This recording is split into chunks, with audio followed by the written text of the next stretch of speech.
What's good, everybody? We are fired up on a very special Saturday episode of the Early Edge. COVID has run rampant all over the NFL, so it has caused us to change our schedule. But get this, 8 out of the next 10 nights, there is an NFL game in primetime. We will be here every single night for a live 1-hour stream. However, today, a little bonus for you. Because of all the COVID, we couldn't do our prop special yesterday. So we're going to start with that today for the next 45 minutes to an hour. And then RJ and Mikey will drop in with us, and we will count down to Pats and Colts, sides, totals, props, everything that you could ask for. Then tomorrow on normal schedule, 10 a.m., noon, and 7:20. Then Monday, 2 games. Tuesday, 2 games, and we'll be here all for it. So let's get started. Let's bring in the stars of the show. When you talk props, you can get no better than these two right here, right next to me, the best-looking man in all of the Early Edge universe. We call him Sia. Good afternoon, sir. So we have football for 8 of the next 10 days, and not just football, NFL football. So I could not be more excited. We are on the precipice of a really awesome 10 days. It really, really is. There's a lot of teams in the NFL, and we're going to talk about it when we talk about the game a little bit later, that are not happy with the scenario, and quite frankly, they should not be, but we'll get into that. Alex, when I look at you, and I think of what Sia just said, 8 out of the next 10 games, I think 8 out of the next 10 days, props, and more props. Good afternoon.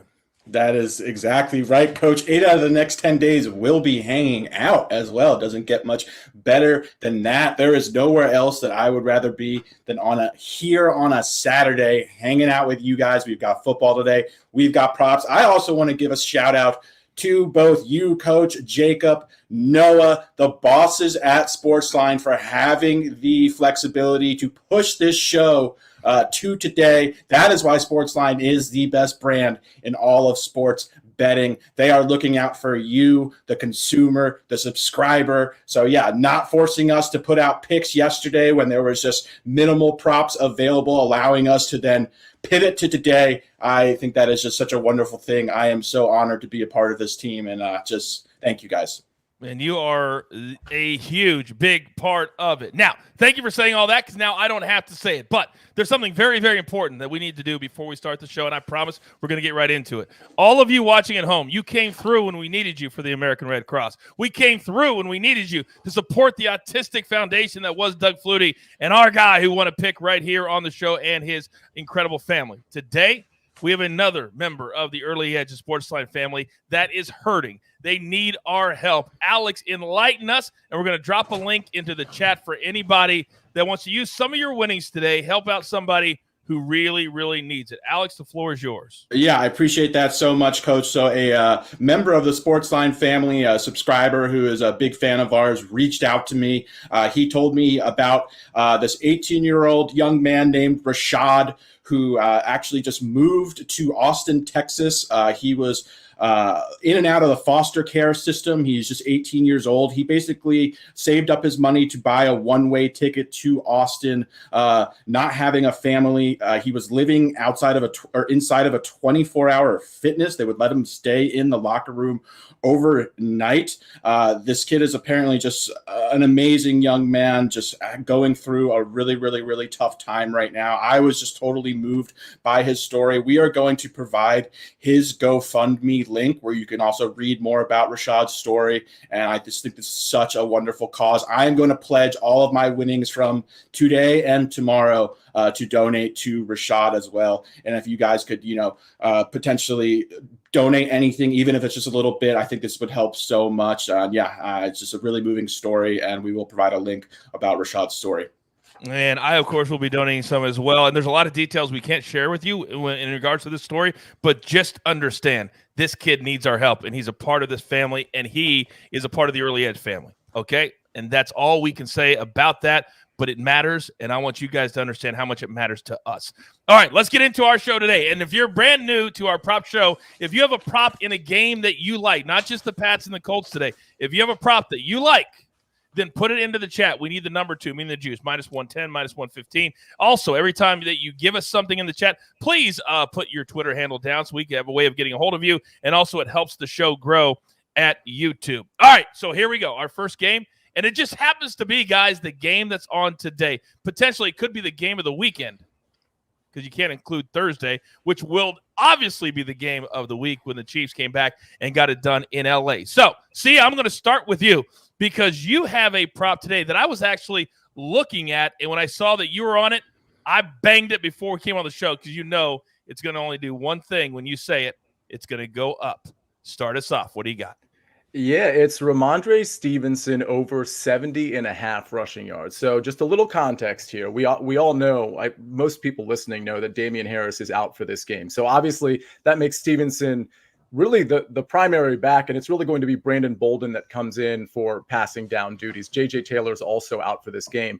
I think what's really important to emphasize here is that if you look just on paper at a basic metric, the Indianapolis Colts look to be a very good run defense, but they're really not. The amount of yards they allow, average yards per carry per attempt, is actually 25th in the league. And if you look at but if you look at some of the basic metrics, you might see just in terms of what they've done this entire season against the rush, it actually does look pretty good if you just take that yards per carry out. But contextually, we have to understand who they were playing. The last 8 games, they've played 3 pretty good run offenses and 5 really bad run offenses. 2 of those 3 really good run offenses had great games against the Colts front 7. And then it was just one. It was actually Derrick Henry and the Titans before he got injured that didn't have a very good game against them. But let me just tell you who they've played the last 8 games. The Texans twice, the Bills, who just don't run, the Jaguars, the Jets, and then the Bucs and the Niners, who had success against them, and the Titans, who did not. So again, they are playing bad teams with respect to their running game, or they're playing good teams. And when they're playing good teams, they're kind of getting gashed. One example of that is the Buccaneers 2 weeks ago when Fournette averaged 5.9 yards per carry. Oh, and his backup, who came in for 7 rushes, averaged 5.3 yards per carry. So we're getting Ramondre Stevenson all to ourselves. Barring an injury, I don't see him not surpassing 70.5 rushing yards. And couple the fact that not only are the Colts, can they get gashed, but the Patriots are really good at running the football too. We got to factor that in. Alex, what do you got? Yeah, I absolutely love this prop. I actually gave it out to my Slack as well. I knew Sia was interested, so I didn't want to double up with him. So this absolutely has my stamp of approval. I have been so impressed by Ramondre Stevenson. He is 6 foot, 230 pounds, and yeah, he runs like a grown man despite being a rookie. When you give this guy volume, he makes you absolutely pay. So yeah, the fact that he is going to have the lion's share of the carries, he's going to have this backfield essentially to himself as far as early down work is concerned. We know how committed the Patriots are to running the football. They run one of the best run blocking schemes in the NFL. They would love nothing more than just to run the ball straight down the Colts' throat. So yeah, I absolutely love this play. I can always tell just how much you love it. I can also tell how pumped you are on a Saturday just from the first play. Sia, you got his stamp of approval, and that means everything. Sure does. All right, our next game on the board, and this is a perfect example, guys. When others see a dog game, we see an opportunity. Texans, Jags. This number has actually risen. -5. Jags favored by 5 against 2. What? And the total is 39.5. Maybe the lowest total we've seen, I don't know, a couple of years. I mean, it's been a while since I saw a 3 in front of any total. But this is about props. So, Alex, you have not 1, but 2. Talk to me. I do indeed. I believe Sia has one from this game as well, which also correlates nicely with each other. Also, Coach, I've seen this game up to 5.5, which is just mind-blowing to me that the Jacksonville Jaguars are 5.5 points over any team. So, yeah, pretty crazy stuff going on. But, yeah, I've got 2 props in this, starting with Davis Mills over 20.5 completions. Listen, Davis Mills has been mildly competent, especially over the last 4 or 5 weeks or the 4 or 5 games that he's started. Yeah, he ranked 16th in EPA per play last week. Yeah, he's playing somewhat well. He now gets a Jaguars defense that ranks 31st in EPA allowed per dropback, 25th in pass rush grade, 27th in coverage grade. The Jaguars are an awful, awful secondary. He's also gone over this number in his last 5 starts. He's averaging very lofty 27 completions per game over that span. I mentioned the Jags really struggling as far as their secondary is concerned, they rank 31st in passing DVOA. They also are somewhat competent against the run. They rank 13th in that category. So yeah, their strength, if you would consider that as far as their defense is concerned, is stopping opposing run games, which I also want to mention Houston does not possess whatsoever. They are putting out there the corpse of David Johnson as their lead running back, and that is just a disaster. This guy's rushing prop line is set around 25 yards, and he's a starter, which is just crazy to think about. Yeah, exactly, Coach. So yeah, the Houston's way to win this game is going to be through the air. It's going to be throwing the football. So Davis Mills has been better than a lot of people think. He's playing somewhat competently well. So yeah, I think this game is going to feature a lot of passing from Houston. And yeah, Davis Mills obviously he's going to perform well, which leads me to my next prop, which is what we call a stack. I will talk about what that concept is at the end of this prop, and that is Brandon Cooks over 60.5 receiving yards. Last week, Cooks is coming off an 11 target, 8 reception, 101 yard receiving game against Seattle, where of course Davis Mills started as well. The Texans are a run first team, but they've shown a willingness to be a pass heavy team at times. They have a 1% pass rate over expected in Mills' last 2 starts. I think they're going to take advantage of this Jaguars secondary and pass defense that I've told you that is not good. Cooks, on the other hand, he has a 27% target share, a 41% air yard share. Only Justin Jefferson, Tyler Lockett, Terry McLaurin have higher air yard shares than Cook. So this guy is an absolutely target monster in this Houston offense. So I think this is going to definitely be a spike week for Cooks. Cooks has also been noticeably better at when Davis Mills is playing quarterback, in comparison to Tyrod Taylor. So yeah, this is just a very friendly matchup for him. He's going to get double-digit targets against a horrendous Jacksonville secondary. You've also heard of this concept, or maybe you haven't. I'm introducing it to you the first time, called a stack play. So that is when you take a prop like Davis Mills and it correlates strongly with Brandon Cooks. So if you're playing his yards or his completions, obviously those yards and his over, those are going to have to be allocated to someone. And in this case, it's very likely to be Cooks, since he is the 1A alpha wide receiver 1 in this offense. So yeah, I think this is a very good opportunity to do a stack play and take Davis Mills, also take Brandon Cooks in a great matchup. Do you know what we call introducing a stack play into the early edge universe like we're doing right now? Do you know what we call that? We call that educate and entertain. Educate and entertain. This is not a coin flip business, ladies and gentlemen. There's a lot that goes into it. So with that stack play already on the board, you said that Sia has one that also correlates. Sia, what do you got? If I may, speaking of stacks, this is probably a good time to plug the Fantasy Football Today DFS show, because, you know, when you make lineups in DFS, you are always kind of starting with your stack. And listen, I'm not stacking Davis Mills with Brandon Cooks in DFS necessarily.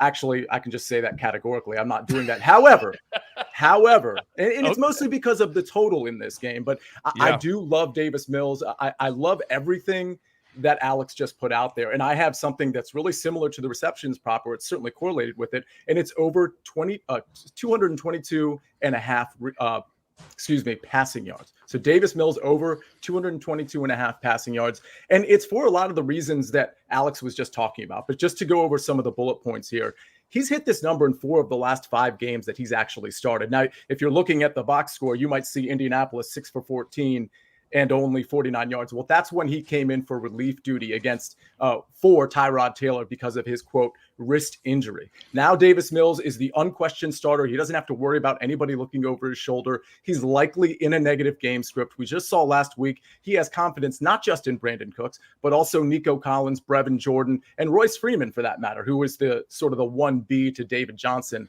but more of a pass catcher in this case. So 222 and a half, especially considering it might be a negative game script against a terrible Jaguars secondary. I'm not saying this is a coming out party for Davis Mills, but you attack the Jaguars through the air, especially if you have, let's see, David Johnson and Royce Freeman in your backfield. That's the only way to go here, and I expect him to surpass this number. Yes, Alex. One last point I wanted to make too, just Davis Mills is playing better than a lot of people think right now. I even saw a report before we started this show that the Houston coaching staff has been so encouraged by him that if he continues his level of play, that they actually are not going to draft a quarterback, or at least that's what they've put out into the public, that they're not looking to draft a quarterback early if he is able to continue his level or potentially improve a little bit. So this guy is playing a lot better than the narrative that surrounds him. Well, it's so easy to buy into the narrative, isn't it, Alex, that when a team's not on national TV a lot, if people don't have the Sunday ticket, all they see is the score, and then they see maybe a negative number, and they go, oh, they're just playing like crap, instead of watching every single game like we do, because we do it for our job, but we also love it. Quick chat question in this game. James Robinson, his rushing number over 82.5, minus 115. Go ahead, Alex. Yeah, I don't mean to hog this one, but I looked at this prop very closely. I actually almost made his rushing and receiving line as under actually a play. It was up to 109.5 yards. It opened there. I think it's down to about 103 to 101.5. I was hoping to catch it at 105.5. Unfortunately, that ship had sailed right before we started this show. But yeah, this is a very, very lofty number. I'm a fan of James Robinson. He's a very good player. But yeah, the fact that Jacksonville is going to suddenly just become a run-first team and have a lot of success running the football is a very lofty expectation. This is an overinflated number. It is very speculative. I think there's a lot of value on the under here. If I can just and speaking of educating and whatnot, this is something that everybody needs to keep in mind. As soon as Urban Meyer was let go, fired, everybody basically said, and this has been for the last 3 or 4 days, it's James Robinson season, whether it was fantasy or in the betting market. It was James Robinson. Well, the sportsbooks realize that too. And so people are betting James Robinson because the conventional wisdom is, okay, we're going to feed James Robinson and that's it. He's going to run the show. And that might be true. But the point I'm making is you are getting an inflated number. No matter what, if you have bet this number in the last 2 days, you have bet an inflated number. And so the value is completely sucked out of it because of that conventional wisdom and the fact that has led people to betting this number. So again, to Alex's point, it might go over, but it's just not a number you should ever bet unless you get a lower number right when the news breaks and you beat that conventional wisdom, if you will. Yeah, I couldn't agree more. And just one more thing to hop on this. Yeah, when you look at 110 rushing and receiving yards, those lines are reserved. Like that's higher than Joe Mixon's number. That's higher than Austin Eckler's number. That is truly elite level category. So see, it was completely spot on. Everyone and their mother assumed that James Robinson is the play. So what the book said was they put out an overly inflated line that is up there with the truly elite running backs, where I'm sorry, but James Robinson is a very good running back, but he is not in that class, nor are the Jaguars a team that is going to feature him or has been efficient. This would be the highest total by a significant margin he has had all season. So there's just going to be a lot of value built into that under. Incredible analysis, incredible the way to look at different things, but it's also one other nugget to back you guys up. Jacksonville doesn't keep drives going on third down. They punt, and that's going to take away a lot of carries and potentially yards from a running back because they don't keep drives going. They just don't. Incredible stuff, guys. All right, let's move on to our next game. And for those of you just sliding in right now, we're looking towards the top of the hour. We're going to be here for almost an hour and a half today. Props for the first 45 minutes or so, and then we got Mikey and RJ joining the party, and we're going to break down everything Pats and Colts. So if we don't get to one of the props that you like from that game, don't worry. We're going to go back to it because we're going to have a full breakdown with all of the guys coming up. But the next game on our board for our prop show, we're going to go to Detroit City, the Motor City, Arizona, the Cardinals, minus 13. And they're coming off what was a very frustrating finish against the Rams. Detroit, they're playing hard. They're just not very good. Total at 47.5. Sia, you have one play from this game. Talk to me. So we all know that DeAndre Hopkins is out for the season, probably, in my opinion, out for the playoffs as well, but they certainly haven't ruled him out for that. So what we have is basically around 15 to 20% of the targets that are now up for grabs among AJ Green and Christian Kirk mainly, but also Rondale Moore gets peppered in there, and of course Zach Ertz as well. AJ Green has been actually quite good, and not just good from a statistical measure, and I'm talking about last week primarily, where he caught 7 of 10 targets for over 100 yards, but he's also looked the part too. Like the eye test is actually sort of bearing these statistics out a little bit as well. His catch prop here in this Detroit game, which I'll be the first to say, this will be a positive game script for Arizona. They won't be passing too much because they'll likely win this game very comfortably. But again, I think AJ Green is going to be the primary receiver here along with Christian Kirk. And again, we're getting the redistribution of the DeAndre Hopkins targets. So 3.5 receptions doesn't seem like a lot to me. It's juiced up to -135. It might even be up to, because I sent this prop over to the jeweler, I don't know, an hour ago. It might even be at -140 right now. So I would recommend, if you like this prop, to probably take it right now. But again, I just think AJ Green, in terms of moving the sticks and being a reliable big target for Kyler Murray, it just seems like a very easy script, regardless of whether they're in the lead or not for the majority of the game. I like the over here. See, Kyler was going to him when DeAndre was in the lineup. Exactly. He absolutely was. And so now that he's out, for this game, I love this play. I think long-term, DeAndre Hopkins could keep Arizona from being a legitimate playoff Super Bowl contender. I think that's how big of a loss this is long-term. But for this week, this number looks so gettable, but you want to get it in now. And also, before it flips to 4 potentially, if the juice gets too high. The juice gets too high. All right, let's move on to our next game. We're going to go Mile High City. We're going to go Denver. They're hosting the Bengals. For both teams, if they want to get into the playoffs, they've got to win this game. They've got to win this game for a lot of different reasons. The number is Broncos -3. The total sitting at 44.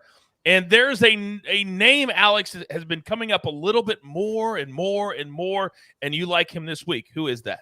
Yeah, I like fading him, Coach, and that is Tim Patrick. I've successfully faded him quite a few times this season. I will break down why I think this is one of those good spots to do that. The prop is Tim Patrick under 3.5 receptions.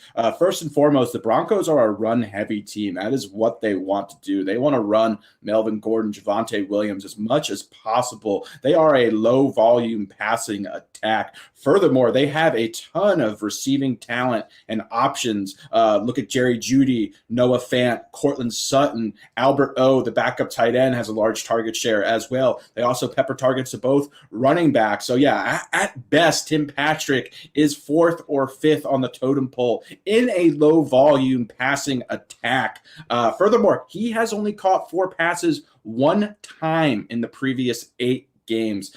He's also primarily getting targeted deep down the field. That does not typically correlate with a lot of volume, nor does that correlate with a high completion percentage either. He's facing a Bengals defense that likes to keep everything in front of them as well. They've been adept at covering the deep ball, which also bodes well for fading him in this spot. Also, both of these teams like to play slow as well. Both the Bengals and the Broncos, they both play slow. They're going to both bleed a lot of clock.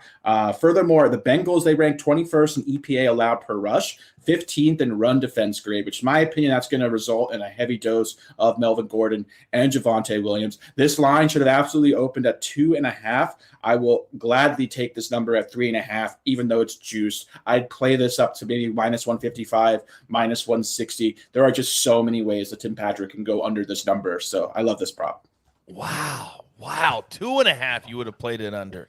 It's incredible when you find a number that the market hasn't realized that it's wrong, and you have an uncanny knack, which I love hosting the show. Sometimes I sit back and I forget that I'm the host because I'm just listening. I'm like, okay, I got to do that. I got to do it because it's such good information. All right, that was the only play from the Broncos game. Again, please pound the like button for me if you're in the chat. If you have any props that you're thinking about playing tonight or tomorrow, now is the time to put them into the chat. Once we move over to the game tonight, we're not going to do all the props anymore, just for that particular game. So you have any props from any game, put them into the chat, and we'll talk about them over the course of the next 10 to 15 minutes. All right, moving on to our next game, and this is a really, really important game, Alex, for the San Francisco 49ers. -9, the total of 46.5. And right now, the NFC West would have, count them, 3 playoff teams. 3. That's hard to do. But you like one play, and it's an over. Which one is it? It is, yeah. That is Russell Gage over 4.5 receptions. See, we've been on Russell Gage a lot recently on this show. He's quietly emerged as Matt Ryan's favorite target over the last 6 weeks of the season. Over that span, he's averaging 7.5 5.3 targets per game, 5.5 receptions. He's cleared this line in 4 of those 6 games played. He's also going to face a 49ers defense that has been vulnerable through the air. They've both also been stout on the ground and excellent at covering tight ends. The reason I think that's going to play into this play in particular is because the 49ers rank 2nd in DVOA, defending opposing tight ends, while their run defense checks in as the 3rd best overall run defense. That tells me that it's going to be a tough day for Kyle Pitts, and it's also going to be a tough day for the Falcons running game, which we've seen them lean on heavily over the past 5 or 6 weeks. The Falcons have been a very balanced team. They've used Cordell Patterson, Mike Davis a lot as traditional halfbacks. So yeah, I think it's going to be the least path of resistance is going to be Russell Gage. He has the most advantageous matchup, in my opinion. He's running a lot of really high percentage routes close to the line of scrimmage. I expect him to once again serve as Matt Ryan's safety blanket and chain mover. I'm comfortable playing this one up to like minus 145, minus 150. I think this is a very good spot to back Russell Gage.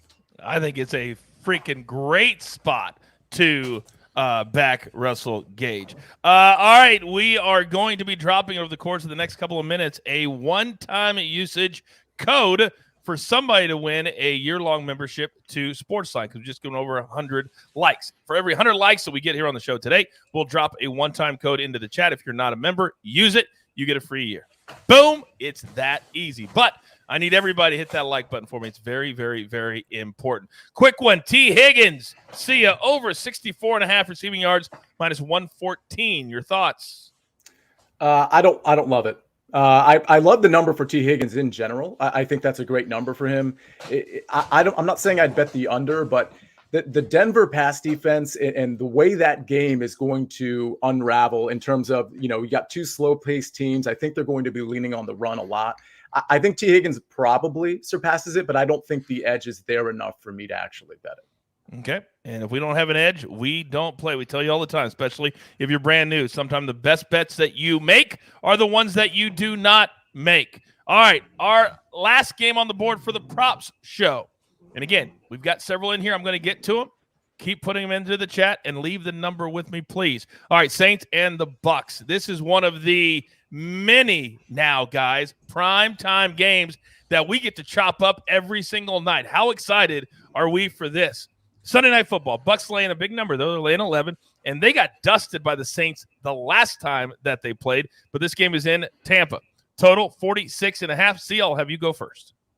Yeah, and I think it's going to be a different story this time. I think the Saints are going to be trailing this game for the majority of it, which is part of the reason I like Alvin Kamara over 30.5 receiving yards. One thing to note here is it looks like both tackles for the Saints are going to be out of this game. It's going to be tough to run the ball against the Buccaneers regardless, but certainly tough to run against them with some problems on the offensive line. With all that in mind, I expect even more dump-offs to Alvin Kamara in this game from Taysom Hill. It'll be a negative game script. They'll probably be leaning on him underneath for really all 4 quarters. Even in a positive game script, even last week, he caught 4 or 5 for 25 yards, which I understand is under the number, but that was a game that New Orleans just really wasn't challenged much at all. So I think this is a much different story, and I expect Alvin Kamara to be the leading receiver in this game. I don't think that'll surprise anybody, frankly, and I think 30.5 receiving yards is very much in play. I like the over here. And by the way, I did want to mention one other thing, because Alex was talking about that Atlanta game, and I know I'm kind of giving you two props here. I didn't make this an official play, but it was a lean for me to take the under of Jeff Wilson's rushing yards of 63.5. The only reason I didn't make it an official play is because yesterday it was 60.5. And now it's been bet up to 63.5, which of course makes me a little nervous here. Now, Jeff Wilson hasn't surpassed this number this season, even when he's been the primary back. Elijah Mitchell looks like he's going to be out, so Wilson will be the primary back again. I think it's getting bet up a little bit, exclusively because of game script and the fact that San Francisco is going to likely be up a pretty comfortable amount in this game. And so Wilson likely gets those, but Debo gets a lot of carries too. So it's a lean. It's not an official play. I do like the under on Jeff Wilson, but for this play that we're talking about now, I like Kamara over 30.5 receiving yards. See, I understand this. Our fans of this show, if you give out extra picks, they like that. You never have to apologize. Just say, hey, I got another lean, because we respect your opinion and your analysis so much. Josh, I see you. Amanda, I see you. Who else is watching it. Elliot came today. Maiden is there. All you good people weighing in. But we've got another play on this particular game. Alex, what do you got? Coach, can I ask you how many viewers we have right now? Jeweler, talk to me. How many viewers do we? 280. 280 live viewers, yes. And how many likes are we up to? 135. 135. Yeah. Okay. I was going to potentially build in some protections for this pick, make us get 200 likes, but with 280 viewers, I'll give them a pass on this There you one. go. But we do want more likes, so everybody please hit that like button for us. It would mean a lot to us. So yeah, this is one of my favorite plays of the week that I have come across. If you are a reader of my column, you will know that we played this play last week successfully as well. I will talk about why I think we're going to go back to the well with it, and that is Leonard Fournette under 5.5 receptions. This is an inflated line. We talked about that with James Robinson. This is an overreaction to a lot of the production that Fournette's receiving numbers in the previous 5 games have been going through. So yeah, he's piled up 28 catches on 31 targets over his past 4 games. That is incredibly impressive production, especially for a running back not generally known for his receiving abilities. It is very, very hard to sustain that level of volume and efficiency from the running back position. Prior to this 4-game sample size, Fournette had only eclipsed this line. He'd only had 6 catches one time in his previous 8 games. Just to further illustrate how efficient Fournette has been as a receiver, he's only had 6 targets in half of his games played this week. So to have a 5.5 reception line is just 1 reception too high. Glancing even further back, the former Jaguar, he's only caught 6 passes in 13 of his career 69 games, which includes the playoffs. That is an exceptional hit rate. I believe he is due for some inevitable regression. We saw that last week as well.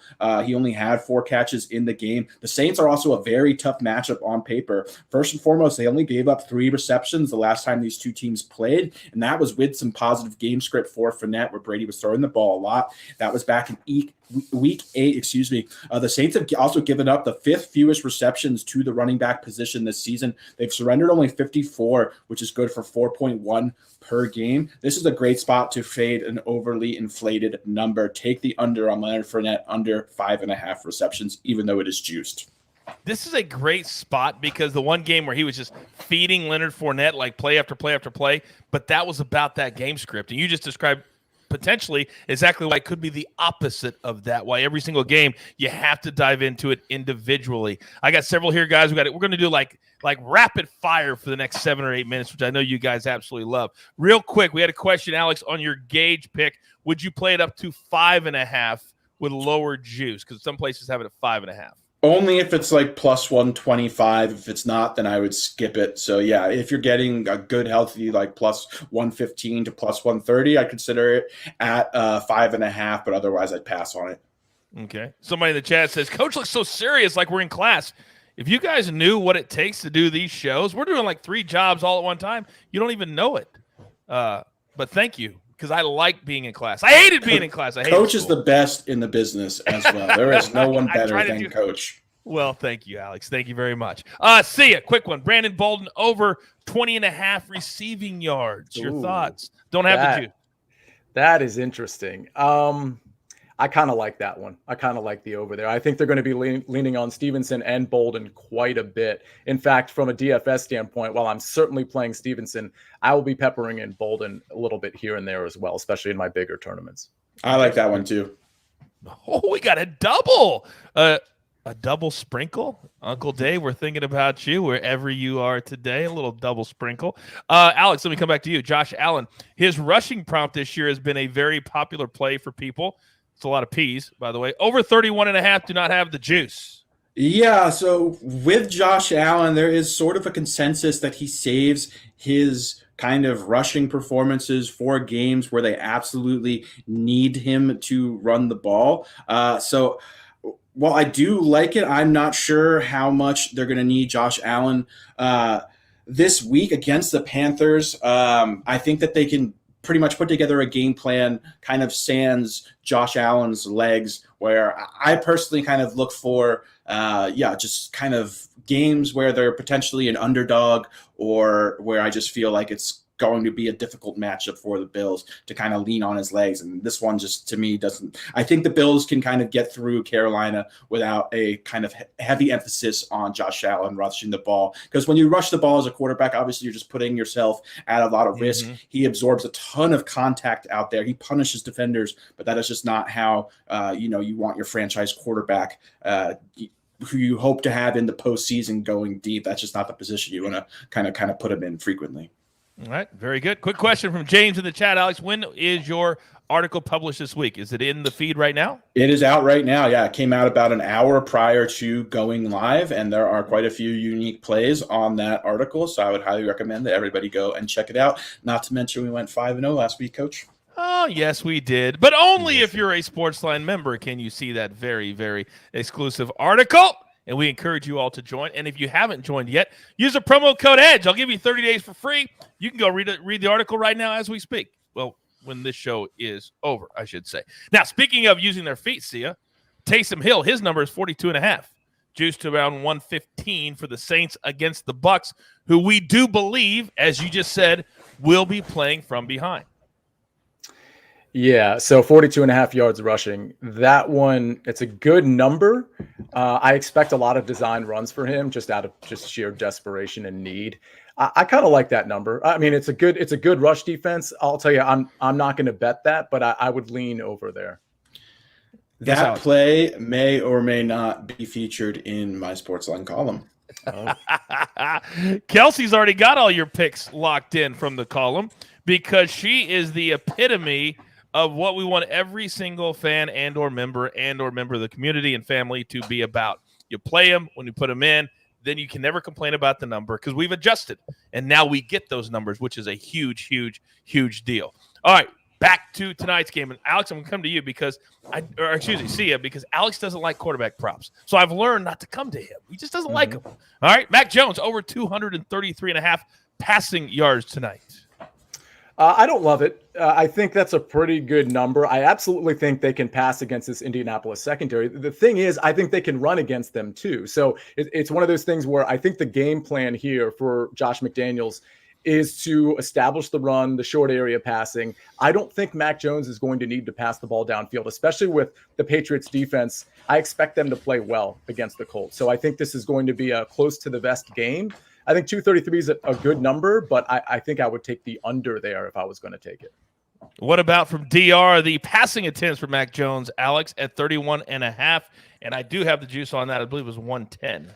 Yeah, Sia talked about efficiency with the number. I also think that number is fairly efficient for Mac Jones. If you're looking at his game logs, he kind of, outside of that one outlier game where there was, next to no passing attempts versus Buffalo, he averages right in between that 28 to 32 passing attempt range per game. That kind of seems to be the magic number for this offense when it's kind of humming on both sides. When you have the running game working, you have Mac Jones, spreading the ball out to a lot of different guys. So yeah, I think this number is very efficient. Is long-winded way of telling you that. I don't think it has a lot of value on either side.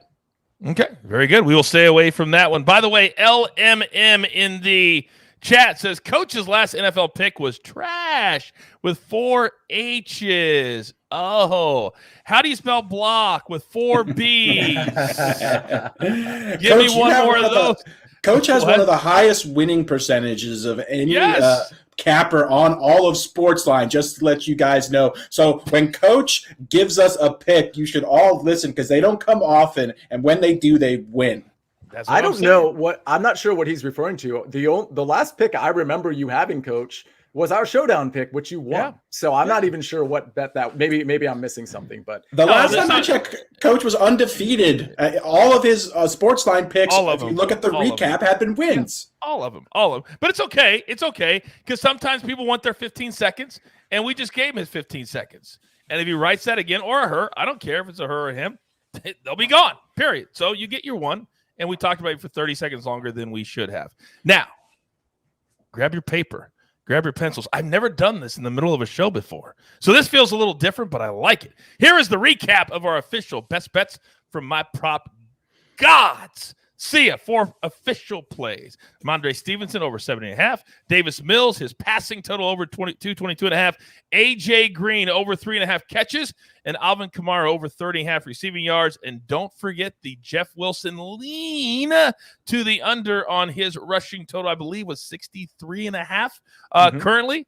And then prop stars. He's on Davis Mills over his completion. Brandon Cooks over 60.5 receiving yards. That's called a stacked play we learned today. And Tim Patrick under 3.5 receptions. Russell Gage over 4.5. Do not play it to 5.5 unless it's like plus 120 or higher. And Leonard Fournette for the Bucs under 5.5 receptions at minus 150. Get them all in now. And I am so happy that we moved this to Saturday so we could get all these extra plays in. But now we've got to shift our focus. We've got to turn our heads because tonight there's a very, very important game. It's the Pats in Indianapolis to take on the Colts. Minus 2.5. Indy is the favorite here. And look who just dropped in the show. Ladies and gentlemen, first and foremost, live from Nashville, Tennessee, the penthouse level, M Squared. Sorry to make you wait so long, sir. How are you today? I'm good, Coach. I was not waiting, really. I was listening to all the information you guys were throwing out there. Really enjoy the prop special every week. Like you mentioned, glad we can do it on Saturday. Glad we could do a little combo show here. It's going to be a good day. Let's get to it. And we could not have a combo show without this man who had perhaps the greatest entrance in the history of the early edge on Thursday night, RJ White. Good after Saturday noon to you, sir. Only one thing could have made it better. I had Justin Herbert as my my Van Jefferson Memorial pick, and he had the second touchdown of the game instead of the first. I'm like, oh my God, so close. So close. I told you live on the show, that would have driven me bananas. And what was crazy is that Alex had Mike Williams, and they threw it to him 3 times from the 2. He couldn't score. And then God bless Mr. Parnham, and he's going to be fine, it looks like, because – Sia, you were like, I'm going to take him again. He nearly scored the first touchdown of the game. What a fun thing that is. And so tonight we will be doing it again. The Van Jefferson Memorial first touchdown of the game selection coming up in about 40 to 45 minutes or so. But, guys, we got to jump right in. RJ, I'm so glad you're on the show today because there were some teams yesterday because now we're going to have 8 of the next 10 nights. We're going to have a primetime NFL game.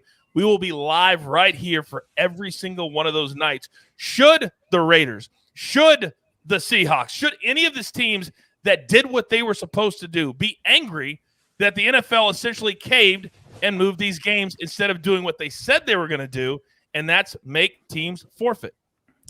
No, because the forfeit thing was always with unvaccinated players, and that was always based on the information we had. That's during the summer when those rules were put in place. Before we had these variants, before we knew about Omicron, which is less severe it seems, but it's more highly contagious. So it spreads through the league, a lot more, but it doesn't seem to affect guys as much as what it looks like.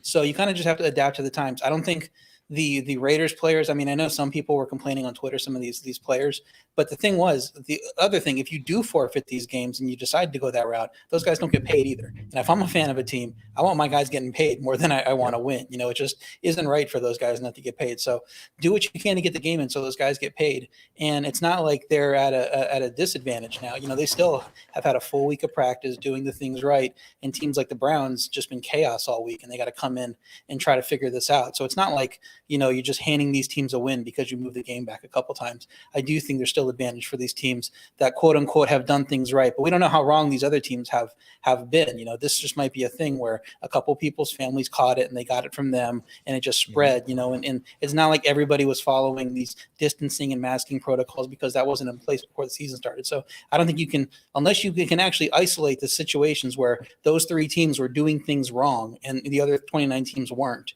I don't think you can blame them for what happened. They just happened to draw the short straw, and the NFL is just trying to deal with the situation as it comes.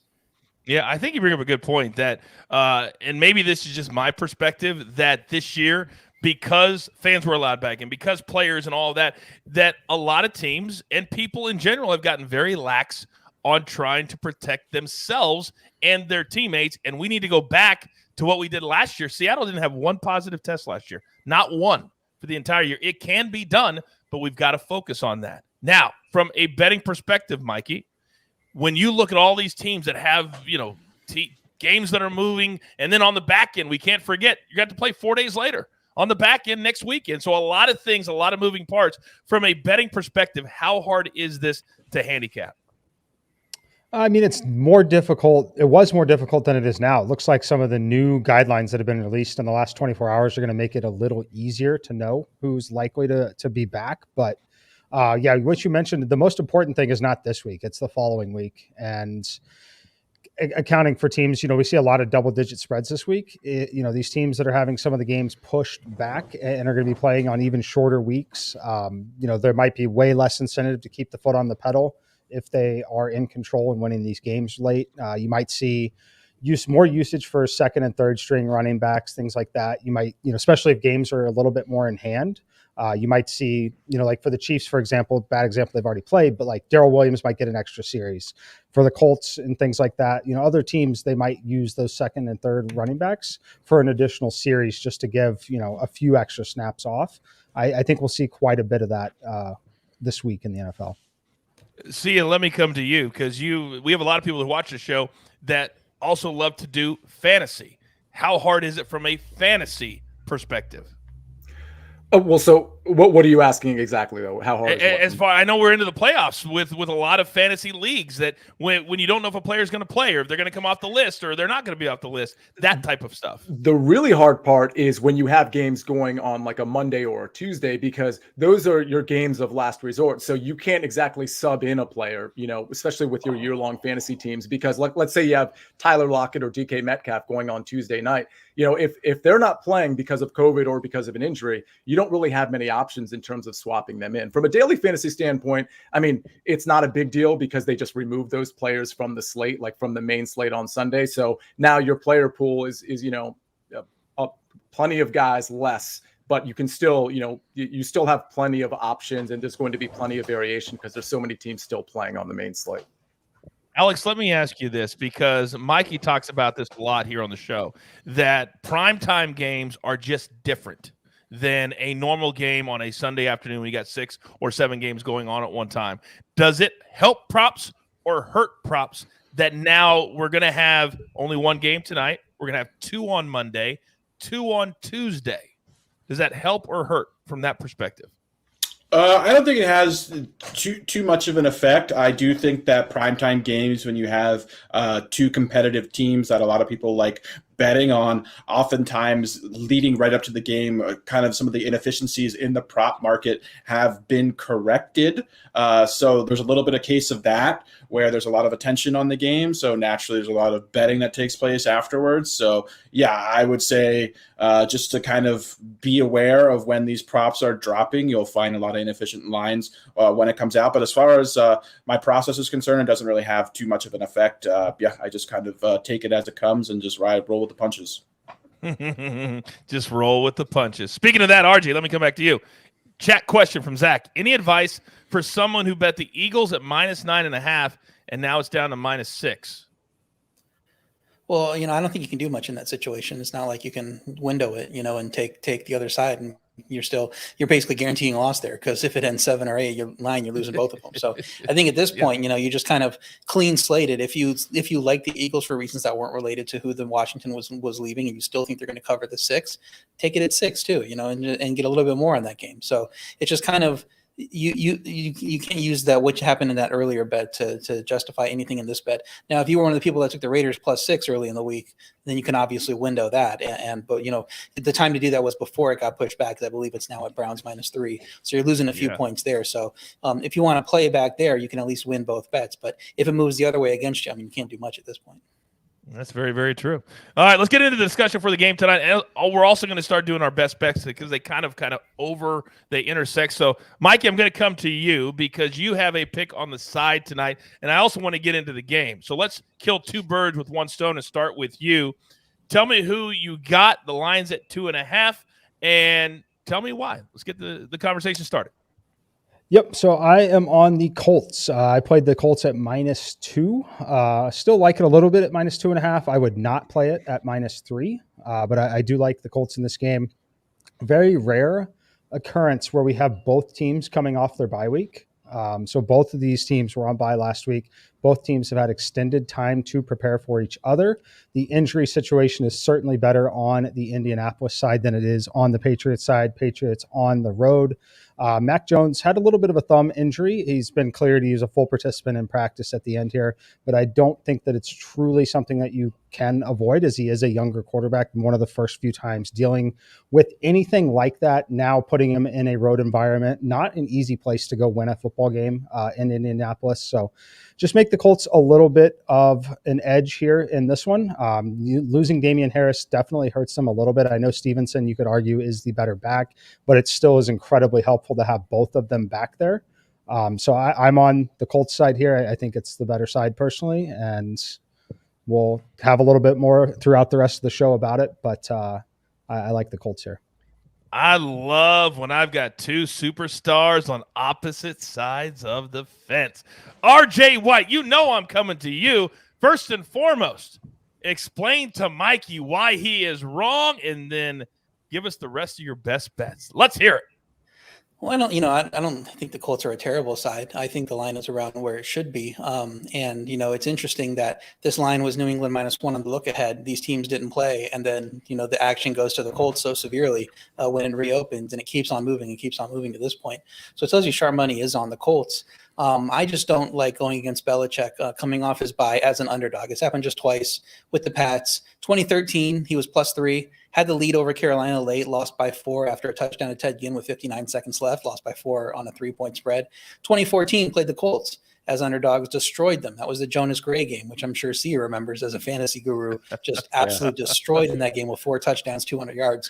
So Belichick, talk about him as a coach. Is he getting near the end of his career? He clearly hasn't lost his fastball without Tom Brady. One of the best coaching jobs of his career this year. He might win Coach of the Year. I like him coming into this game and getting a win here when people don't or kind of treating him as the underdog and don't expect him to win. And I don't think that the New England defense is going to shut down Jonathan Taylor at all. Like, I'm not going to say they take away the best thing that the Colts do, and then it's all in Wentz. But the New England offense has become good enough to win a shootout. Mac Jones actually has been really good as a passer. I know he hasn't played a ton of competition, but he's doing more than is expected of him in that passing game. So New England's had a cover rate of 67% under Belichick as an underdog. They win outright 54% of the time. I just trust him in this spot. And it just seems like, even though there's arguments to be made for the Colts, and I can understand liking the Colts, very good team, underrated team, as we've been saying for most of the year, is Patriots getting points off a bye. And I just can't get away from him in that spot. Very, very good. So I see all those best bets. I love all that analysis. I don't know which way I'm going to go because I respect you and Mikey both so very much. All right, Sia, what do you got for us today? Yeah, we talked about it on the props portion of this show. I have Ramondre Stevenson over 70.5 rushing yards. And it's pretty simple to me. I mean, I just don't think the Colts run defense is what has been advertised as of lately. They are 25th in yards allowed per attempt. They've, historically, if you just go past like the last 8 games, they've played a lot of bad rush offenses. The few rush offenses that were actually pretty good gashed them, including the Buccaneers, with both running backs averaging over 5 yards per carry. And there were quite a few rush attempts in that game. So I think Stevenson as the primary and only running back, other than Brandon Bolden, who's going to be doing the pass catching mostly, I think 70.5 rushing yards is a very good number. If I was making this number, I'd probably have it, at least 75.5, given the circumstances. And Alex, you got his back on this one, right? Yeah, I absolutely love this prop. I gave this out to my Slack group as well. I didn't want to double up on it, but yeah, it's a great number in my opinion. I've been very, very encouraged and bullish on Ramondre all season. One of my favorite rookie running backs besides Javonte Williams. I just think that when this guy kind of gets going and they give him 10 plus carries, he wears down a defense. He is a grown man, 6 foot, 230 plus pounds, and just runs like it as well. So yeah, I think this is a great spot to back him. New England runs the ball very well, very committed to running the football as well. So I expect a very heavy dose of Ramondre Stevenson. They're going to give him all the touches he can handle. I also think this line should have opened between 75 and 78.5. So yeah, I really like it as well. All right, very, very good. So our best bets are out there. Now is the time for you sitting at home. If you have a prop that you are looking at and you're not quite sure, put it into the chat. Leave me the number, meaning the juice. My guys can answer anything you throw at us, but you got to do it in the next 3 to 5 minutes because I've got a lot, guys, that I need to talk about, a lot of props today. And, of course, the first name, Mikey, that we have to go to, of course, is Jonathan Taylor. I would love to know what your model has him at, and talk rush, talk receiving. This guy is the stud, and also people love to bet on him to score touchdowns. He leads the NFL with 16 rushing touchdowns so far this season. Do you like Jonathan Taylor today? I mean, I like him. It's hard to not like him. As far as would I be betting his props, look, I think that we know what Belichick wants to do, and that's take away what they do best. I think it's a lot easier said than done against this particular team. I also think that if you try to solely sell out and stop the run here, you are going to get beat by this Colts team. I do think they have a number of weapons that can do it. But as far as my numbers on it, I have him at 97.2 rushing yards. And my receiving yards on this, I have them at 20.8. I don't know where the receiving prop is in the market. The rushing prop is way too efficient for me to take either side of it. If I had to take it, I would lean towards the under on it, but I would not feel good about it at all. Okay. Sia, let me come to you. I felt the same way. The Jonathan Taylor at one of the books I look at 95.5. So what Mikey's talking about is dead on. I'm sorry, Alex, you had something? I was just hopping on what Mikey was talking about with Jonathan Taylor. A lot of people like playing his props. He's one of the best running backs in football, certainly most productive this season. I would say looking at him, he is a big play waiting to happen. If you're going to take him or you're content on taking it over with him, I would absolutely look more at the combo prop, his rushing plus receiving versus just his rushing yards today. So if Bill Belichick does decide to allocate a lot of attention to slowing him down or giving him a stack box, in my opinion, Indianapolis is going to make it a focal point to get him the ball. We've seen him take short passes 60, 70 yards frequently. This guy is a big play waiting to happen. He could just snap off a big play at any moment. So yeah, I would definitely look at his combo prop if you do like him and you are wanting to back him today. Very good. See it. Let me come to you. Shot Props has a question from the chat. For stack correlated props, do you bet them the same as two unrelated plays, or potentially lower your bet size just a little bit? I wouldn't change the bet size just because it's a stack play. I mean, if I have faith in the bet, I have faith in the bet regardless. So it's just one of those things where whatever your unit is or whatever you want to call it, I don't think I would depreciate it at all. And if I may, real quick, just Jonas Gray. This guy literally, he had his charger not properly connected to his phone after a 4-touchdown and 201-yard game, and we never saw him again. Bill Belichick sent him home, and we never saw him again. That's how detail-oriented and ruthless this guy is. Maybe part of the reason he's a successful coach. And so, I don't know, I'm just saying that because we are talking about the Patriots game and Bill Belichick specifically. I just think that's incredible. One of the best games in fantasy football or regular football history, and he's gone because his phone wasn't charging properly. He's a great piece of trivia, though. It really is. He really is. This is a great example of how Bill Belichick, for the last year and a half with Tom Brady gone, kept his mouth shut. We were like, oh, it was all Brady. It's all Brady. Now we're starting to see what him and his coaching staff can do. Now, one of the bets, RJ, that we love here at the show is quarter bets. And Mikey, I'd love you to back him up on this question. So we had a chat question. Colts on the money line in the first quarter is minus 125. Would we want to play that in any way? I love quarter bets. Yeah, I don't know that I love the Colts in the first quarter. I know that they're going to come out having prepared with some stuff that New England may not be used to, but their offense is going to be typically the same as what we saw in the first 12 or 13 weeks. Whereas New England, with a rookie quarterback, gets to the bye, they have time to implement some new stuff that they probably have been wanting to do for the last 14 weeks and haven't been able to because you got to prepare for the team in front of you, and it's a 7-day process, week in and week out. So I think New England could throw some stuff that Indy isn't really ready for in the first part of the game, whereas Indy probably doesn't have that lever to pull with Carson Wentz and this Jonathan Taylor offense. So I'm really not looking to play a minus number on that first quarter play. And I would think New England might get out to a little bit quicker start than Indy. Okay. Mikey, I'm going to come to you, but also have a second question because Joel in the chat says, donkey today? ? Well, yes, but how many likes do we need to get to before? We don't just give it out, Mikey, for free. No. What do you think? It'll come, but we got to have the likes to support it for sure. Should it be 300? Or where are we at right now, Jeweler? We're sitting at 200 likes with 300 watching. I mean, the more people like it, the more it shows up to other people. So the likes help us. Okay. So let's say 225. Let's say 250. 250. 250.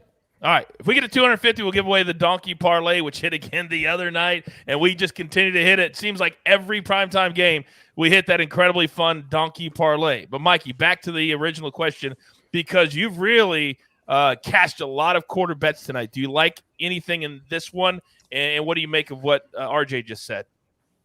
So as far as the quarter bet in this one, the quarter you're talking about is the one you're flipping to decide which money line you're taking in the first quarter.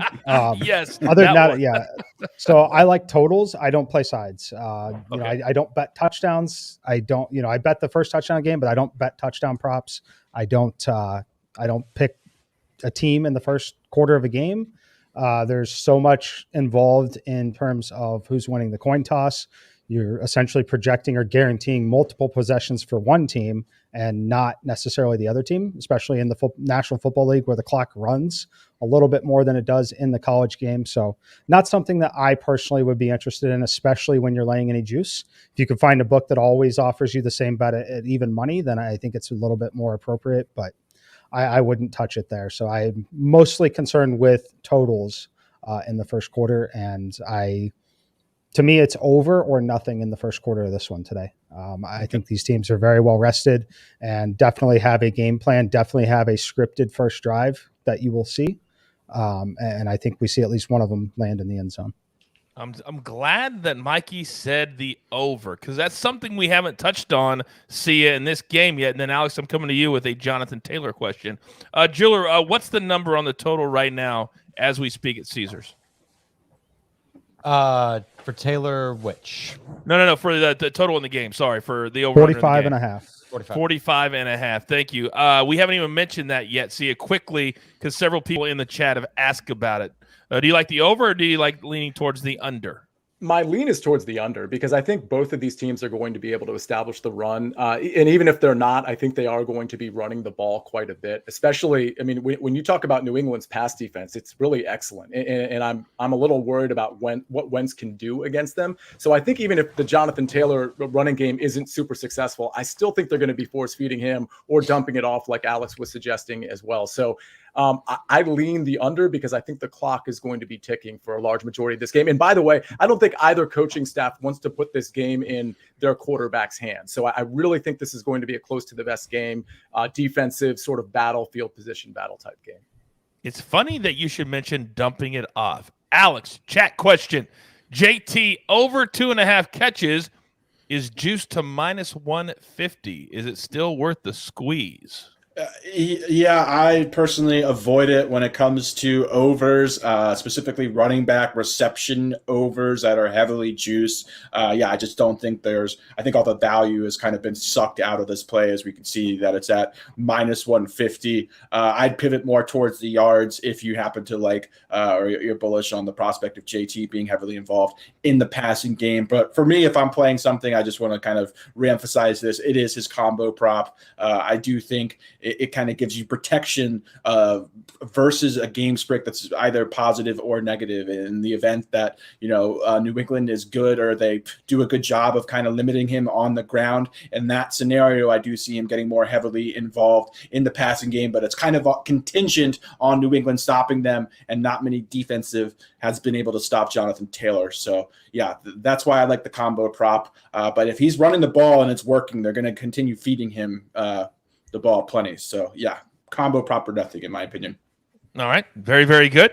RJ, I'm coming back to you. We need 18 more likes, and then we'll give away the donkey right here live on the show. Now, a really cool prop that I found, RJ, was who will have more passing yards. Mac Jones is minus 134. Carson Wentz is plus 104. I kind of like this one for Mac Jones. No? Yeah, that's a lot of juice in the middle there that they're taking out of here. They're taking a pound of flesh there with those numbers. So I think they're happy putting those numbers where they are and just putting it so far apart on the juice that they're going to clean up no matter what. So I don't think there's really any value to play. I mean, the true number is going to be in the middle there, that juice you're playing. But I can see Mac Jones having a good game. Sia talked about that he doesn't think either coach is going to put the game in the quarterback's hands. I think it's actually more likely that Belichick puts it in the rookie's hands, just because the Colts aren't going to expect that at all. And they'll be ready to load up against this run, play the run. And Mac Jones, he's been very efficient. He's 70% completion rate, had a very good run up to this point. And now with those 2 weeks to prepare, implement some new stuff, I think Mac Jones could have like a sneakily really good game here. And we're just not ready for it because we're just already focused on the defense versus Jonathan Taylor in both these running games. So, if I'm playing one of those two, I would play Mac Jones. I just think because of that, the juice is so heavy on that, and they're taking so much out. There's not really any value playing it either way. Listen to what RJ just said. Just because it's a really good play, the juice, if you're playing it long term, if you bet every single day, it matters. It matters. Mikey, let me come to you. Receiving yards from Michael Pittman, 54.5 minus 126 from the chat. My number's at 56, but it's not enough to play it, especially at that juice. I think it's okay to lean over. I think the question, as far as if you're considering playing that, you really need to ask yourself who you think is going to be winning this game. If you envision the scenario that the Patriots are ahead in this game and it's really, really competitive, Patriots have had a lead at any point, then I think it's okay because I think he'll get there through sheer volume and some of the desperation. If you think the Colts are the better team and mostly in control of this game, then I think you should be cautious and stay away. Certainly doesn't qualify as one where I would play an under just because he possesses the upside to get this in literally one catch.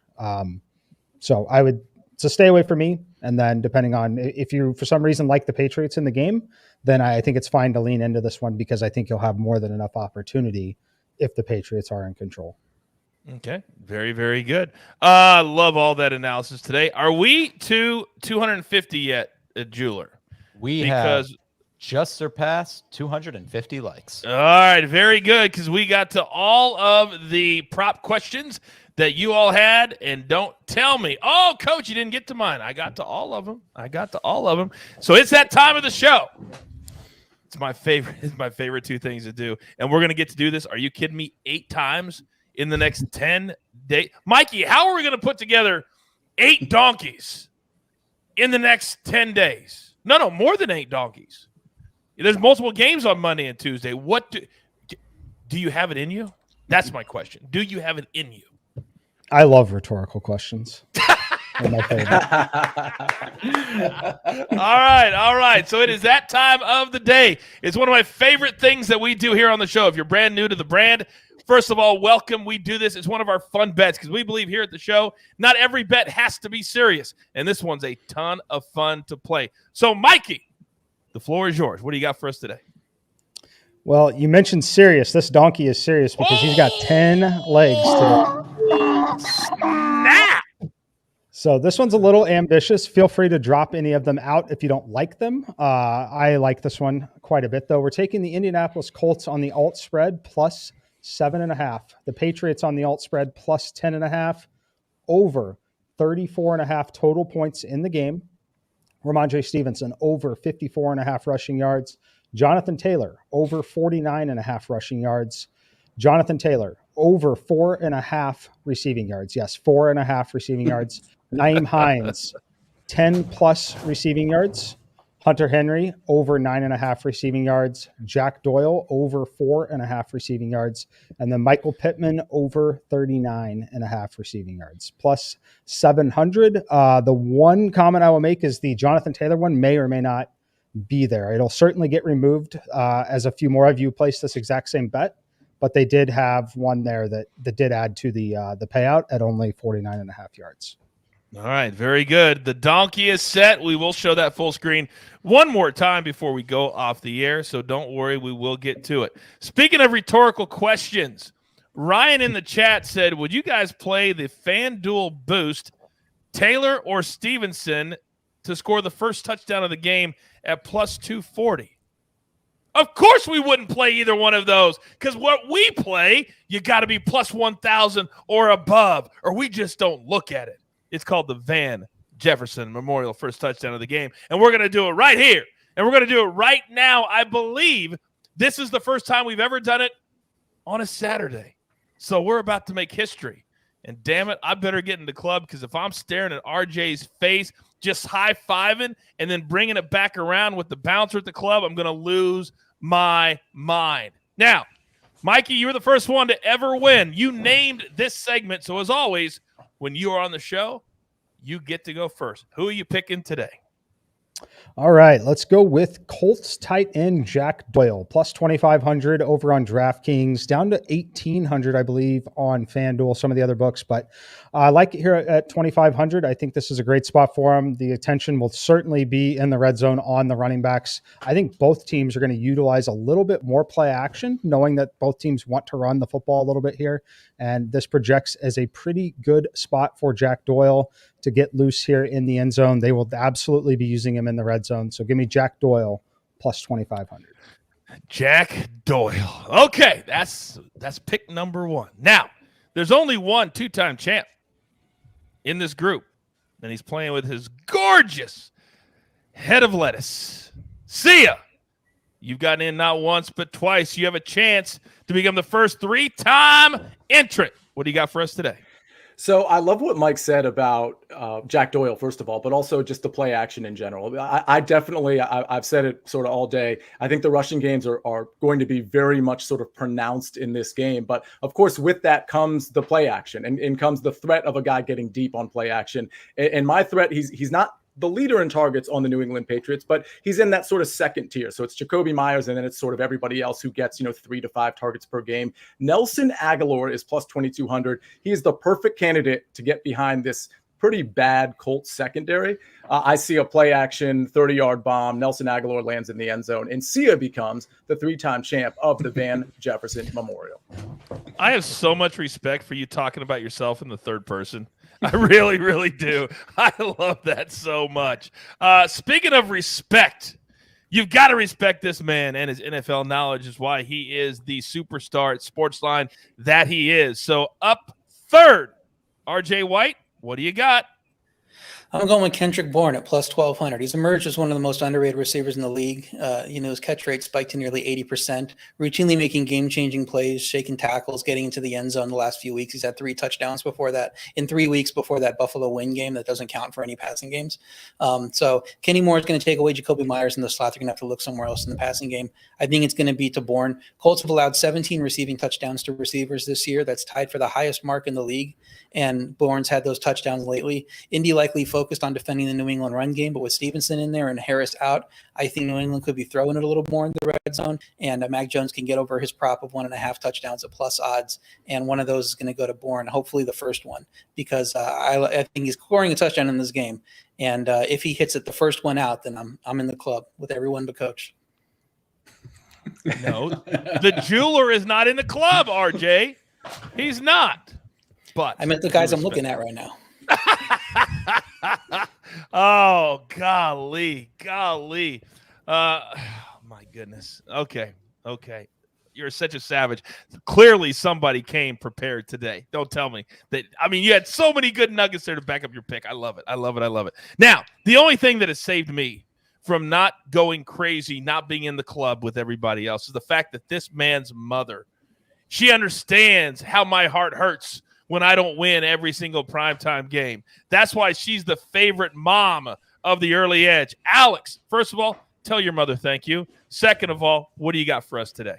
Hi, Mom. I know you're watching. Yeah, I also just want to say that would have been so impressive how RJ came in with his first ever BJM pick and just hit a walk-off grand slam and just nailed it. I was actually rooting for that to happen, and it was so close to happening as well, as we mentioned. It was really incredible stuff. But, yeah, I'm trying to get in on my own merit. I am in due to purely nepotism, and it is just driving me crazy having friends in high places. So, yeah, I'm getting in by any means necessary. I'm going chalky as possible. Michael Pittman Jr. This guy is 6'4". He is huge. I was surprised to see him at plus 1,100. I thought he'd be unplayable at like plus 800, plus 900. 5 touchdowns on the season. He is the preferred red zone option when they're not handing the ball off to Jonathan Taylor. All it takes is just a little fade in the back of the end zone. This guy's going to come down with it, get the first one, hopefully. Yeah, Alex, all Mike Williams needed was a fade to score for the Chargers and couldn't do that on 3 straight plays. It was almost as if they wanted you to win on Thursday night. I could not believe what I was watching. I couldn't believe what I was watching. That has happened to me, Coach, like 5 times this season. I remember Cole Kmet got like 3 red zone targets in the first. Yes. So crazy. All right, so my pick, I wanted to accomplish two things. I wanted to go with a player on the team that I think is going to win the game, and that's the Patriots. The second thing is I was going to wait to see what RJ's analysis was, and then I was going to pick against that analysis. So RJ just said that they're going to cover up Jacoby Myers, and they're going to go elsewhere. So, of course, I'm going to look the man in the eye, and I'm going to say, I'm taking Jacoby Myers plus 1,300 so I can get in the club and I can prove the GOAT wrong. Two things all at the same time. Lock it in. All right, Jeweler, show your face. There. What jersey do you have on today? Oh, Coach, we got a little Florida Panthers action today. Oh, okay. Going to a little minor league hockey game after this wraps.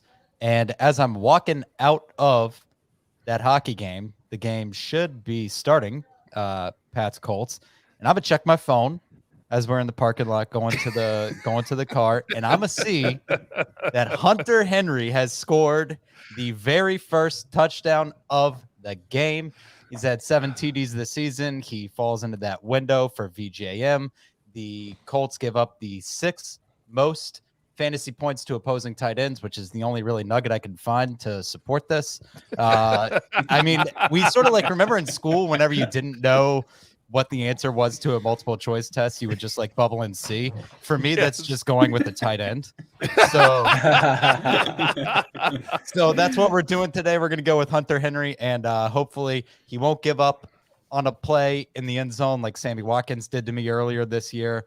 Hopefully he won't have butterfingers like Jared Cook did the other night. And that's what our play is going to be. You know what's good for you, Jeweler? Kelsey has your back on this pick. Kelsey and I have been together on a lot of these picks, and it hasn't worked out yet. We've come up to the club. The bouncer says, "You're wearing a hat. Get out of here." Come up to the club, says, "You're wearing shorts. Can't do that." So hopefully we're going to come in there. I brought the credit card. We're going to max it out. Let's do it. I like it. That $500 limit is going to go a long way into the club. By the way, RJ, a lot of people in the chat apparently are coming down on me for trying to go against you. Quote, bad idea, coach. Bad idea. I actually like the pick. You're getting plus 5,000, plus 6,000 on it? On Jacoby Myers? Yeah. No. The guy scored 1 touchdown in 43 career games. What are you doing? Come on. Such a savage. You are such a savage. Oh, that's a drop the mic right there. That's a drop the mic. All right, let's do our recap. Let's go through our best bets one more time, and then we'll get the hell out of here. Mikey, start us off. Best bet for me is the Indianapolis Colts. I played at -2. You can still get in at -2.5. Again, I'm cautioning I would not play it at -3. Love that both teams really have had multiple weeks to prepare for this game now. Maybe a little bit more for the Colts, obviously, on their home field, and they played the Texans the week before. Certainly, we're already looking forward to this game as it is a must-win game for them here. So I like the Colts -2. All right, very good. RJ, you're up next. Got the Patriots plus 2.5. Just love taking Belichick, getting points off a bye. Almost never happens. And with how good he is as a coach, he can throw some stuff here that Indy isn't ready for. And I think they have a decent chance to win this game. Hopefully they don't, though. And the Bills are back in striking range by the end of the weekend. So I get one of two things there. So that's great. I also have Mac Jones over 1.5 passing touchdowns at plus odds, plus 115. Like I said, I believe they're going to throw a little more in the red zone, especially now that Damian Harris is out. But Mac Jones has thrown multiple touchdowns 5 times this year. Now he squares off with a team that's given up 26 passing touchdowns to quarterbacks. NFL high is 27. So the Colts like giving up those passing touchdowns. I think New England takes advantage of that. I'm also on Nyheim Hines over 16.5 receiving yards. He's seen at least 4 targets in 5 of the last 6 games and reached 17 yards every game where he's had that workload. And this Patriots defense allows the 4th most receiving yards in the league to running backs at 700 and I believe 3 or 4, something like that. And frankly, the Patriots on defense probably want the ball in Hines' hands instead of Taylor's. So if they're the Colts want to dump it off to Hines, I think they're going to take that as a win. Go get the tackle and not have Taylor beating them up. So I think if Hines is getting his standard 4 targets, we're hitting that over. And then back to my guy, Kendrick Bourne, over 38.5 receiving yards at plus 105. like I said, emerged as one of the most underrated receivers in the league. Topped this total each of 3 games, 38 total each of 3 games prior to the Buffalo windstorm. Kenny Moore likely to make things tough on Jacoby Myers in the slot. So Bourne's a big factor in the passing game, and Mac Jones is throwing it more than usual. He's going to hit this number pretty easily, I think. God, I love all 4 of these picks. By the way, when Chief likes the picks, RJ, you're locked in, bro. You're locked in. And clearly he loves the picks. No reaction from Marty. He's like, you're damn right. Love it. You're damn right. All right. Waiting to hear I was waiting to hear Chief's analysis there. His is very, very simple. All right, see ya. What do you got? What do you like tonight?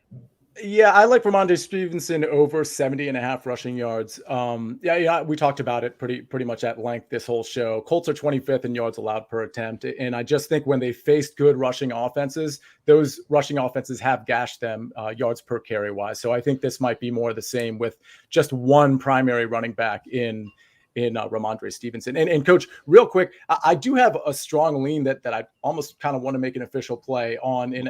I don't want to breach protocol, but we're so far in front of the game. I hate to go against my guy, Mike McClure, but I really do like the Patriots plus 2.5 here for a variety of reasons, including what RJ White said. But just listen, they've won 7 in a row. They're coming off a bye, as are the Colts. One thing that's really important too for me is Ryan Kelly is out, the center for the Colts, and the Colts lead in takeaways. They have 29 takeaways. And I'm looking for a regression there. Anytime I see an opportunistic defense like that, this opportunistic, I feel like there's regression coming that way. And I'm just going to go with the points here, take the plus 2.5. See, normally I would try to goad RJ into this, but there's bigger things that RJ is trying to work on as a fan. So he doesn't want this pick to really come through tonight. So his heart wouldn't be in a showdown. Yeah. But you are not the same as RJ right now. You are not a Bills fan. No. I believe you are a Falcons fan?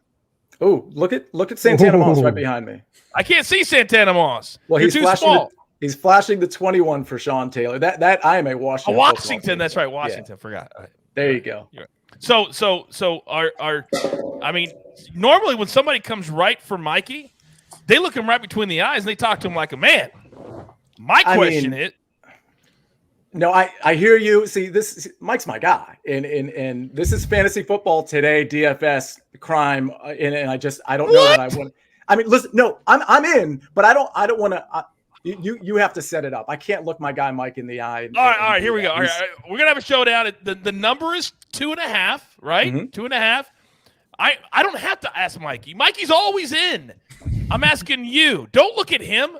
Look at me. I'm looking at you. I'm looking at you, Coach. I'm 2.5. You're getting 2.5. Take the showdown. We need a showdown, and I can't do it.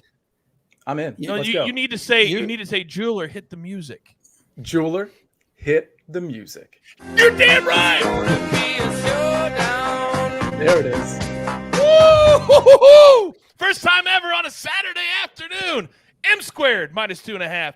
See ya plus 2.5. He's on the pages. Damn it, I love it for 2 reasons. A, I love a showdown, and B, it's not me because I'm losing my butt to Mikey lately, and I just can't do it today. Whoa. He's taking that you out. Said lately. Lately would imply there was a time that you had actually been winning.